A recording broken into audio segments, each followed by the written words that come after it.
Giants group Bhuj દ્વારા વિવિધ પ્રકલ્પો પૈકી ઉનાળુ વેકેશન દરમિયાન બાળકોમાં રચનાત્મક પ્રવૃત્તિઓનો વિકાસ થાય, જેમ કે વક્તૃત્વ, બુદ્ધિમત્તા, રમતગમત, ચિત્રકલા અને સામાન્ય જ્ઞાન તથા વેકેશનના સમયનો સદુપયોગ થાય તે હેતુથી જાયન્ટ્સ હોલ ભુજ ખાતે એક દિવસીય નિઃશુલ્ક સમર કેમ્પનું આયોજન કરવામાં આવ્યું હતું, જેમાં 6 થી 14 વર્ષની વયના લગભગ 60 બાળકોએ ઉત્સાહભેર ભાગ લીધો હતો અને બાળકોના કિલકિલાટથી સમગ્ર હોલ ગુંજી ઉઠ્યો હતો. બાળકોની શારીરિક શક્તિઓને જાગૃત કરવા પ્રાણાયામ, મ્યુઝિકલ ચેર, લીંબુ ચમચી, બાળગીતો પર ડાન્સ, સ્ટેચ્યુ જેવી મનગમતી રમતો યોજાઈ હતી. બાળકોની રચનાત્મક શક્તિ વિકસાવવા આકૃતિઓ બનાવવામાં આવી હતી. જયસુખ પારેખ દ્વારા પક્ષી જગતને લગતી રસપ્રદ ડોક્યુમેન્ટરી વિવરણ સાથે શોર્ટ ફિલ્મ દર્શાવવામાં આવી હતી.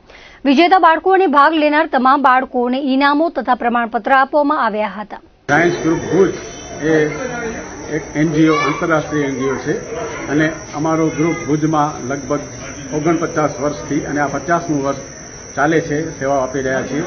આરોગ્ય, મેડિકલ, શિક્ષણ અને સામાજિક ક્ષેત્રે અમારો લગભગ દરરોજનો એક પ્રોગ્રામ હોય છે અને લગભગ 120 સભ્યો આજે ભુજ ગ્રુપ સાથે જોડાયેલા છે. અને આજે જ્યારે વેકેશનનો સમય છે ત્યારે બાળકો માટે અમે સમર કેમ્પ ધીંગા મસ્તીનું આયોજન કરેલું છે, જેમાં લગભગ 65 બાળકોએ રજીસ્ટ્રેશન કરાવેલું છે.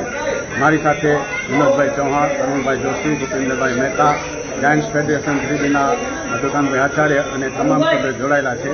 તમામ આર્થિક અનુદાન આપે છે અને સમયનું પણ દાન આપે છે. એ રીતે અમે સતત પ્રવૃત્તિઓ કરતા રહીએ.